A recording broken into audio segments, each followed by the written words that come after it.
Hello guys, मैं Gautam guys आपका स्वागत है मेरे यूट्यूब चैनल पर। गाइज़ आज इस वीडियो में मैं आपको फ्रेशर या जूनियर अकाउंटेंट या सीनियर अकाउंटेंट को कौन कौन से वर्क करने होते हैं ऑफिस में, आज इस वीडियो में मैं आपको क्लियर करने वाला हूँ। गाइज़ देखिए, जब फ्रेशर होते हैं तो माइंड में बहुत सारे क्वेश्चन चल रहे होते हैं। वो क्वेश्चन क्या होते हैं? क्या हमें GST रिटर्न भी आनी चाहिए? क्या हमें बैलेंस शीट फाइनल भी करनी होगी? या इसके अलावा TDS रिटर्न भी हमें फाइल करनी है? तो हमें क्या क्या वर्क करने होंगे? तो माइंड में ये सब हमारे माइंड में चल रहा होता है। बट गाइज़, यदि आप फ्रेशर हैं या आप टैली सीख रहे हैं या सीख चुके हैं तो आपको घबराने की ज़रूरत नहीं है। आपको बेसिक जो वर्क आना चाहिए वो मैं आपको इस वीडियो में बताने वाला हूँ। मतलब कि आपको ये आना ही चाहिए, आपको नॉलेज होनी चाहिए। और गाइज़ दूसरी बात, अकाउंट्स की नॉलेज जहाँ से भी आप गेन करना चाहते हैं वो ज़्यादा से ज़्यादा करें। जैसे कि आप कहाँ से कर सकते हैं? बुक्स के द्वारा, इंटरनेट से, या सोशल मीडिया जैसे कि यूट्यूब तो आज के टाइम में एक ऐसा प्लेटफॉर्म है जहाँ पर कुछ भी आप यदि सर्च करेंगे तो उसके बारे में आपको वीडियोस मिल जाती हैं। तो हो सके तो सबसे ज़्यादा आप नॉलेज गेन करें, ठीक है। फिर उसके बाद मैं आपको बता देता हूँ फ्रेशर या जूनियर अकाउंटेंट के लिए कौन कौन से वर्क होते हैं। सबसे पहला, डाटा फीड करना। तो गाइज़, यदि आपने टैली सीखी है और अच्छे से सीखी है तो आपको उसमें सेल, परचेज, इनकम और हमारे एक्सपेंसेस और रिसिप्ट, ठीक है, पेमेंट, कॉन्ट्रा, तो ये सभी एंट्री आपको बताई होंगी, ठीक है। तो यही हमारे अकाउंटिंग में या डाटा फीड में आते हैं, ठीक है। हमें कुल मिलाकर कुछ ही एंट्री करनी होती हैं जो कि हमारी अकाउंटिंग में आती हैं। कौन सी? Sale, purchase, income entries, expenses entries, ठीक है, जर्नल एंट्रीज और हमारी बैंक से रिलेटेड जैसे कि रिसिप्ट, पेमेंट और कॉन्ट्रा, ठीक है। तो ये आपको आना चाहिए। अब मैं बात करता हूँ एक्सेल की। अब मैं जो आपको बता रहा हूँ ये फ्रेशर के लिए बता रहा हूँ, ठीक है। अब मैं बात करता हूँ एक्सेल की। तो एक्सेल में कम से कम आपको सम का फॉर्मूला हो गया, वैल्यू को प्लस करना, वैल्यू को डिवाइड करना, वैल्यू को मल्टीप्लाई करना, तो ये फॉर्मूले आपको बेसिक जो हैं वो आने चाहिए। दूसरी बात, आपको छोटी मोटी शीट यदि आपको तैयार करने को दी जाए तो आप तैयार कर सकें, ठीक है। फिर उसके बाद आपको बैंक में विज़िट भी करनी होगी। विज़िट किस लिए? चेक को डिपॉजिट करने के लिए, ठीक है, या पेमेंट करने के लिए। और इसके अलावा भी आपको NEFT, RTGS, IMPS और DD की नॉलेज भी होनी चाहिए कि कितनी लिमिट पे हमारी NEFT होती है, कितनी लिमिट पे RTGS होती है, IMPS क्या होता है और DD क्या होता है, ठीक है। फिर उसके बाद बिल पर किसकी स्टैंप लगनी चाहिए। जब हम बिल तैयार करते हैं तो उस पर किसकी स्टैंप लगती है ये भी आपको पता होना चाहिए। क्योंकि गाइज, यदि आप बिल बनाएंगे, देखिए बिल बनाने का काम भी किसका होता है? अकाउंटेंट का, ठीक है, जूनियर अकाउंटेंट का होता है। तो उस पे किसकी मोहर लगनी चाहिए ये आपको पता होना चाहिए। और इसके अलावा जो छोटे मोटे हमारे एक्सपेंसेस होते हैं उनकी पेमेंट आपको करनी होती है। जैसे कि टेलीफोन का बिल हो गया, इलेक्ट्रिसिटी बिल हो गया, या वाटर चार्जेस, ये आपको पे करने होते हैं।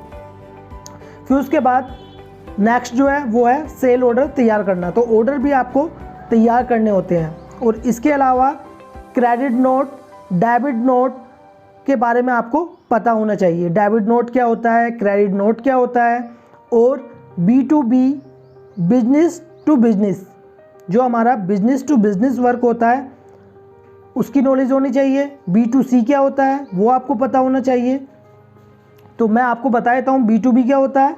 बिजनेस टू बिजनेस मतलब कि बिजनेस, हम भी रजिस्टर्ड पार्टी है और दूसरा भी जो हमारी पार्टी है वो भी रजिस्टर्ड है, मतलब कि दोनों के पास GSTN नंबर अवेलेबल है। तो ये होगी हमारी B2B। और B2C क्या होता है? जिसके पास GSTN नंबर अवेलेबल नहीं होता है तो वो हमारी B2C होती है, ठीक है, रजिस्टर्ड नहीं होता है वो GST में। तो ये आपको पता होना चाहिए। इसके अलावा GSTN नंबर के बारे में पता होना चाहिए, जो कि हमारा GSTN नंबर जो है पैन बेस होता है। तो पैन से भी हम GSTN नंबर को सर्च कर सकते हैं GST पोर्टल पर, ठीक है। तो गाइज़, ये थी फ्रेशर के लिए वर्क जो आपको करने होंगे। और इसमें आपको डाटा फीड करना होगा। डाटा फीड में जैसे मान लीजिए अकाउंटिंग, ठीक है, अकाउंटिंग वर्क आपको करना होगा। अब गाइज मैं आपको बताने वाला हूँ सीनियर अकाउंटेंट की पोस्ट के लिए आपको कौन कौन से वर्क करने होते हैं। ये तो हो गई जूनियर वर्क के लिए। गाइज होता क्या है, देखिए किसी कंपनी में यदि ज़्यादा वर्क होता है तो उसमें काम को डिवाइड कर देते हैं, मतलब कि एक काम एक बंदे को ही दिया जाता है। कोई यदि बैंक की एंट्रीज़ कर रहा है तो वो सिर्फ और सिर्फ बैंक की एंट्रीज़ ही करेगा, ठीक है। किसी को सेल एंट्रीज़ करने के लिए दी गई हैं तो वो सिर्फ सेल की ही एंट्री करेगा, ठीक है। जो काम है वो डिवाइड हो जाता है और एक बंदे की रिस्पॉन्सिबिलिटी हो जाती है। यदि उस काम में कोई गलती होती है तो वो बंदा रिस्पॉन्सिबल है, ठीक है, क्योंकि काम को डिवाइड कर दिया जाता है। तो कहीं कहीं कंपनियों में ऐसा भी होता है। अब गाइज़ मैं आपको बताने वाला हूँ सीनियर अकाउंटेंट के लिए कौन कौन से वर्क करने होते हैं। जो आप मैंने बताए थे वो तो थे जूनियर अकाउंटेंट के लिए। अब मैं बात करता हूँ सीनियर अकाउंटेंट के लिए कौन कौन से वर्क करने होते हैं। तो गाइज़ सबसे पहले अकाउंटिंग। अब आप कहेंगे आपने तो जूनियर अकाउंटेंट के लिए भी बताया था। देखिए गाइज होता क्या है, किसी कंपनी में एक ही अकाउंटेंट होता है तो उसको जूनियर अकाउंटेंट के भी और सीनियर अकाउंटेंट के भी दोनों ही वर्क करने होते हैं, ठीक है। तो अकाउंटिंग आपको आनी चाहिए।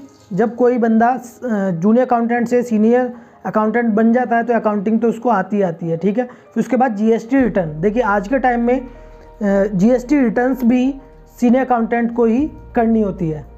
पहले क्या होता था, वैट में वो जो एडवोकेट को फाइल करनी होती थी, बट गाइज आज के टाइम में क्या है, जीएसटी रिटर्न अकाउंटेंट ही करते हैं।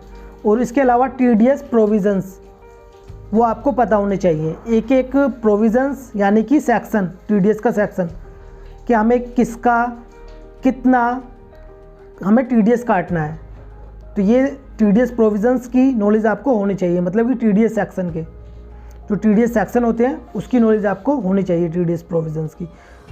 अब उसके बाद टीडीएस रिटर्न। देखिए टीडीएस रिटर्न भी सीनियर अकाउंटेंट का ही वर्क होता है, ठीक है, ये आपको आनी चाहिए। प्लस उसके बाद बैलेंस शीट फाइनलाइजेशन। देखिए बैलेंस शीट फाइनलाइजेशन भी आपको आनी चाहिए। अब आप कहेंगे तो सीए का वर्क होता है, सीए का वर्क नहीं होता है, बल्कि ये अकाउंटेंट का ही वर्क होता है और अकाउंटेंट को अपने पार्ट पर बैलेंस शीट फाइनल करनी होती है। फिर उसके बाद हम सीए को वो बैलेंस शीट सौंप देते हैं, ठीक है, वो उसमें एडजस्टमेंट एंट्रीज करते हैं। तो सबसे जो महत्वपूर्ण काम है वो है टीडीएस रिटर्न और बैलेंस शीट फाइनल करना। यदि आप दो चीज़ें सीख जाएंगे तो आप सीनियर अकाउंटेंट पोस्ट के लिए आप कहीं भी जा सकते हैं, किसी भी कंपनी में। तो सबसे ज़्यादा जो इम्पोर्टेंट है वो है टीडीएस रिटर्न और बैलेंस शीट फाइनल करना। फिर उसके बाद पीएफ ईएसआईसी की भी पेमेंट करना, ठीक है। सीनियर अकाउंटेंट को पीएफ और ईएसआईसी की भी पेमेंट करनी होती है टाइम टू टाइम। फिर उसके बाद सैलरी तैयार करना। यदि मान लीजिए किसी कंपनी में, ये वैसे तो एचआर का काम होता है, बट किसी कंपनी में एचआर नहीं होता है तो अकाउंटेंट को ही ये काम करना होता है, सैलरी तैयार करने का। जितने भी एम्प्लॉई हैं, वर्कर हैं, उनकी सैलरी तैयार करनी होती है, ठीक है। तो गाइज़ ये थे सीनियर अकाउंटेंट के लिए वर्क, और जो सबसे ज़्यादा महत्वपूर्ण थे वो मैंने आपको बता दिए हैं इसमें। और इसके अलावा जैसे जैसे हम कंपनी चेंज करते हैं, मान लीजिए कोई इंपोर्ट की कंपनी है, कोई एक्सपोर्ट की कंपनी है, तो सब में कुछ ना कुछ काम थोड़े अलग होते हैं, ठीक है। वो तो आप जैसे जैसे कंपनी में वर्क करेंगे वैसे वैसे आप सीखते चले जाएंगे। तो लीगल वर्क जो होते हैं वो मैंने आपको बताए हैं।